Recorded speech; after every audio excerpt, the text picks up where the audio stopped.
Hey guys, today we're reading the story Growing Trees. The author who wrote the words is Judith Bauer Stamper, and the illustrator who drew the pictures is Wesley Lowe. In this story, we're going to learn how a tree goes from being a tiny little seed to a tall tree like the ones behind me. So let's see how that happens. This is a picture of my tree and me. We've been growing up together for a whole year. It all began last summer. I went to visit a national forest with my mom and dad. A forest is a great place to learn about trees. There are trees as far as you can see. Some great news, guys, is that this Saturday our state parks and county parks and local parks are reopening. So it's a great time to get outside your house, go for a nice walk in the woods, but keep your social distance. We took a hike with a forester, an expert on taking care of trees in the wild. So this guy is called a forester, and foresters know a lot about taking care of trees. The forester showed us small young trees and big old trees that were like towering giants. Now we're going to learn about the life cycle of a tree. So I think a lot of you guys know that a lot of times trees start as a tiny seed.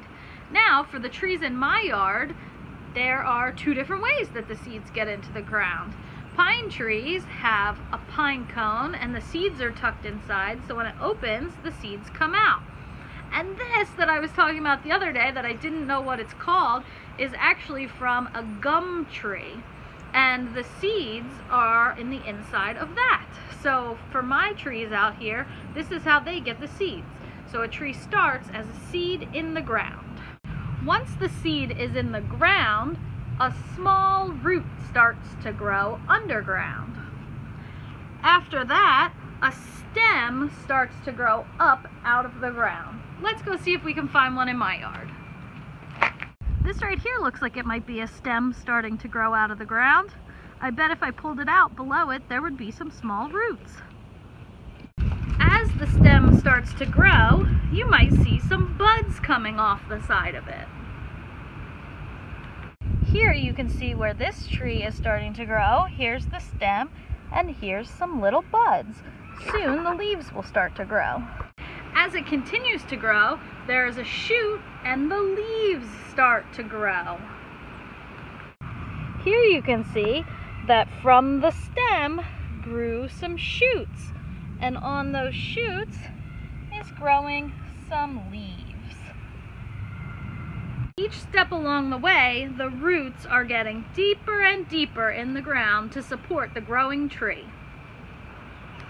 As those trees grow, they'll get bigger and bigger and bigger until they look like this tree. And eventually, someday, in a lot of years, they'll look like that tree. The young tree keeps growing if it gets enough water and sunlight to survive. So those are two things that a tree needs, sunlight and water. In its next year of life, the tree grows buds that may turn into leaves. Soon the tree has branches, a woody trunk, bark, and lots of leaves. Each year the tree grows taller and taller, and its trunk gets wider and wider. A forester, remember that's the guy who knows a lot about trees, can tell how old a tree is by counting its rings. A trunk has one ring for each year it has been alive. This tree was more than 100 years old. So if you counted all the rings inside that tree, you would get over 100. Here I have just some branches, but you can kind of see the rings inside. So this tree is the biggest, so this would have been the oldest. This one that I have is a little bit smaller, so it would have been not as old as this one because it would have less rings. And this one is the tiniest and would have the fewest amount of rings, so it would be the youngest. Let me show you some pictures so you can see the rings a little better.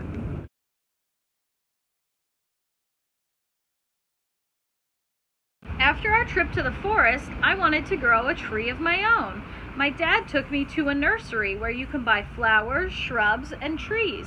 Have you guys ever been to a nursery? It's a place where you can buy trees and flowers. They have them at Walmart, so if you've ever been there, check the garden section and you can see. A nursery has trees that have grown big enough to transplant or plant in a new place. A nursery worker showed me trees that have flowers in the spring and fruit in the summer. We looked at trees with soft leaves and trees with pine needles. Hey, we've learned that already. Trees can have leaves or they can have needles. I chose a maple tree. My tree was already more than 4 feet high, just a little taller than me.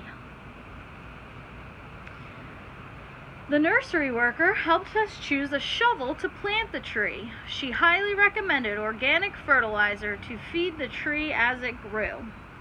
Then she went over the instructions on how to plant my tree. I picked a spot in the backyard where the tree would have lots of sunlight. Remember, that's one of the things a tree needs to grow, and lots of room.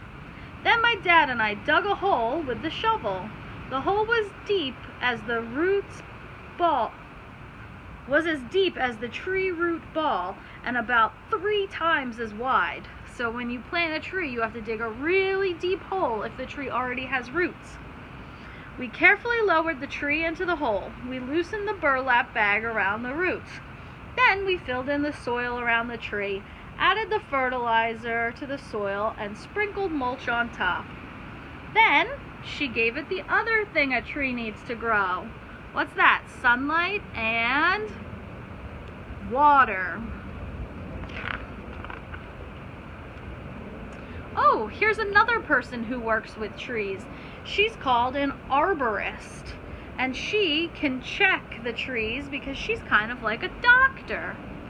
Here you can see she's actually listening to it with a stethoscope, just like a doctor does. She's listening for bugs. So sometimes if there's bugs inside of a tree, that might mean that it's sick. Or there's different diseases that trees can get, so she's also looking for that. I asked the arborist to check my tree. She said it was doing just fine. She added a stake to help it grow straight up. So a stake is this stick that you put in the ground that helps your tree grow straight up. Otherwise, it might grow sideways. When the weather turned cold, my tree's green leaves turned bright red. Then they twirled down to the ground. Do you guys remember what season that happens in? That happens during the fall, when your leaves start to change colors to be orange and yellow and then eventually brown. The next spring, my tree grew buds that turned into leaves. Over the summer, it grew branches with more leaves. Its trunk grew thicker. Remember, the trunk is the big, strong part that supports the tree. This is the leaf from my red maple leaf. It has 3 lobes that have saw-toothed edges. So here's the stem of the leaf, and this part of the leaf is called a lobe. She has 3. 1, 2, 3. The bark is dark gray and rough with little ridges. All summer, I watered my tree and checked for insects. It just kept growing. The arborist said that my tree could grow 60 feet high. That's a really tall tree, probably like the ones behind me. Look at my tree now. It's much taller than I am. If I take good care of it, it will be around for a long, long time. A tree is a great friend to grow up with. So if you guys go outside, try finding trees that are in different stages of its growth. Can you find a tree that's smaller than you? Maybe one that's the same height, and maybe one that's way taller than you. That's probably the easiest. There's lots of those around. The end of our story, guys. So hopefully you learned something about how trees grow today. Good luck getting outside and finding trees of different sizes. See ya!